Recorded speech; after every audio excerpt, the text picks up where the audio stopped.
تو جب لوگوں نے اس بات پر اعتراض اٹھانا چاہا کہ لوگوں یہ کیسے ہو سکتا ہے کہ اللہ رب العزت نے اپنے نبی کو معراج پر بلایا اور کہاں سے مسجد اقصی، مسجد حرم سے مسجد اقصی تک اور اس کے بعد لامکان تک، تو یہ سیکنڈوں میں آنا اور جانا یہ کیسے ہو سکتا ہے؟ تو رب کریم نے یہاں پر سبحان کہا، اور سبحان اس لیے کہا کہ وہ بات جو کسی تحقیق میں نہ آتی ہو، وہ بات جو عقل کے اندر نہ آتی ہو، وہ بات جو سمجھ میں نہ آتی ہو، وہ بات جو ذہن میں نہ آ سکتی ہو، دنیا کے سامنے عجیب ہے، اور اللہ رب العزت فرماتے ہیں کہ ساری دنیا کی عجیب باتوں میں سے ایک عجیب بات جو ہے، سب سے بڑی عجیب بات یہ ہے کہ میں نے اپنے نبی کو جو معراج پر لیا، یہ دنیا کی عقل سے باہر ہے، دنیا کی سمجھ سے باہر ہے۔ تو لوگوں نے کہا کہ یا رب کعبہ آپ نے لیا کس طرح؟ تو اللہ نے کہا سبحان الذی، میں پاک ہوں، میری ذات اعلیٰ ہے، میری ذات بلند ہے، میں چاہوں تو لے جا سکتا ہوں، جس طرح چاہوں تو لے جا سکتا ہوں، چاہوں تو آسمانوں کے دروازے کھل جائے، وہ چاہے تو آسمانوں کے دروازے بلند ہو جائے۔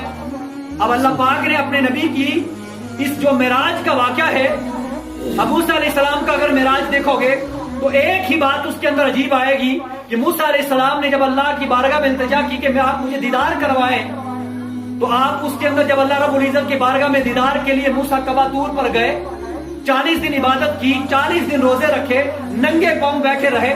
اب موسیٰ یہ مشقت کیوں اٹھا رہا ہے، یہ پریشانی کیوں اٹھا رہا ہے، ننگے پاؤں کیوں بیٹھا ہوا ہے؟ اے اللہ، ننگے پاؤں رہنا بھی برداشت ہے، مجھے روزہ رکھنا بھی 40 دن برداشت ہے، مجھے رات 40 دن جاگنا بھی برداشت ہے، اللہ ساری مصیبتیں، ساری مشقتیں مجھے برداشت ہیں، مگر میں اگر آپ کا دیدار مجھے ہو جائے تو میرے لیے سب سے بڑی بات یہ ہے۔ اللہ کے دیدار کے لیے موسیٰ نے ساری مشقتیں برداشت کر لی۔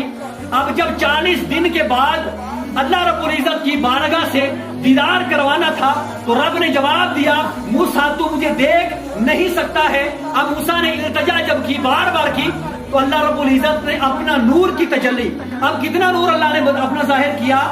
ایک سوئی کا ناکہ سب کو معلوم ہے، علماء فرماتے ہیں کہ سوئی کے ناکے جو ہے اس کا 1000واں درجہ، یعنی اس کو اگر حصوں میں ڈیوائڈ آدھا آدھا کیا جائے، 1000 حصے بنائے جائے تو 1000 میں حصے سے کم حصہ اللہ نے اپنا نور، اتنا سارا نور جب ظاہر کوہ طور کی پہاڑیوں پر کیا تو موسیٰ علیہ السلام ایک دم جلال، یعنی کہ اس نور کی تجلی سے زمین پر گر گئے۔ اب جب زمین پر گرے کچھ دیر کے بعد ہوش آیا، ہوش آنے کے بعد موسیٰ علیہ السلام جب پلٹے تو ان کی آنکھوں کا عالم ہی ہو گیا۔ کوئی بندہ ان کو دیکھتا آنکھیں پھٹ جاتی، کوئی درخت ان کے سامنے آتا جل جاتا۔ تو موسیٰ علیہ السلام نے اس کے لیے کیا کیا، پہلے لکڑی کے یہ تختے بنائے، اپنی آنکھوں کے آگے رکھے، وہ بھی جل گئے۔ پھر موسیٰ علیہ السلام نے درخت کے پتے رکھے، وہ بھی جل گئے۔ ساری کی ساری چیزیں آنکھوں کے سامنے جب رکھتے جل گئے۔ اب موسیٰ علیہ السلام حیران ہو گئے، اے اللہ اب کیا کیا جائے؟ اللہ رب العزت کی بارگاہ سے حکم ہوتا ہے موسیٰ ایک متقی آدمی ڈھونڈو، اس کا لباس اٹھا کر اپنی آنکھوں پہ رکھو اور تم ان کو اس کا حجاب کر لو، وہ اس کے آنکھیں کے آگے جب رکھو گے تو وہ جلے گا نہیں، ورنہ اپنی آنکھوں کے آگے جس چیز کا حجاب، جس چیز کا پردہ لگاؤ گے وہ جل جائے گا۔ اب مجھے بتاؤ یہاں عقل کیا کام کرے گی؟ لکڑی طاقت میں زیادہ ہے یا کپڑا طاقت میں زیادہ ہے؟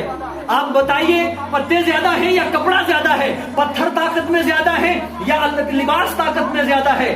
لیکن دیکھیے اللہ کے نزدیک ایک مومن بندے کا لباس، ایک نمازی بندے کے لباس کی طاقت یہ ہے کہ جو دنیا کے درختوں کی طاقت نہیں ہے، جو دنیا کے پہاڑوں کی طاقت نہیں ہے، اللہ نے جب حکم دیا موسیٰ علیہ السلام نے اپنا کسی مومن بندے کا لباس اپنی آنکھوں کے آگے جب رکھا تو موسیٰ علیہ السلام کا وہ حجاب رک گیا، اب جلا نہیں۔ لوگوں ایک مومن کے لباس، ایک نمازی کے لباس جو بدن کے ساتھ، مومن کے بدن کے ساتھ جو کپڑا ٹچ ہو جائے، اس کپڑے کی شان اور اس کپڑے کی مرتبہ، اس کی عظمت یہ ہو جاتی ہے۔ اور جو مومن سجدے میں سر رکھ کے اللہ کی عبادت کرے، اس کے سر کا مرتبہ کیا ہوگا، اس کے جسم کی شان کیا ہوگی۔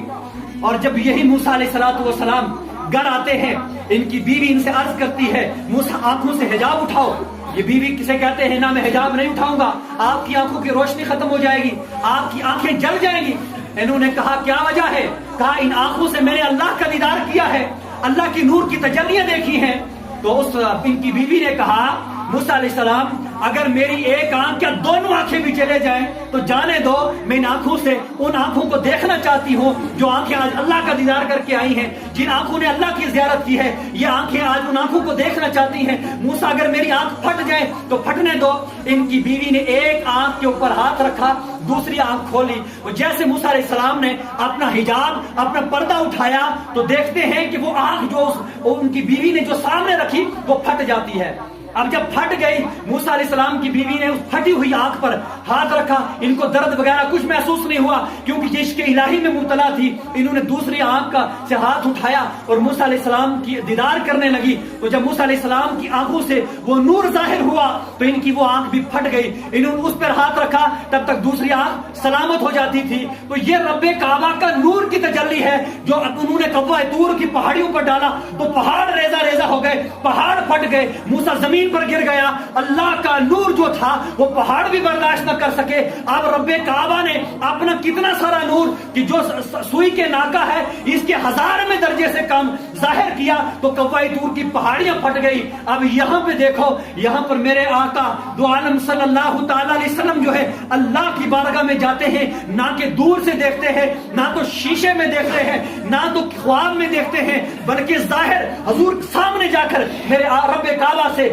گفتگو بھی کرتے ہیں، ان کا دیدار بھی کرتے ہیں۔ اور جب یہ ایک معجزہ تھا موسیٰ علیہ السلام کے معراج کا، لیکن ہمارے نبی جب گئے ان کا ہر لمحہ، ہر سیکنڈ، ہر پل، ہر بار ان کی جو ہے وہ معجزے کے اندر نظر آتی ہے۔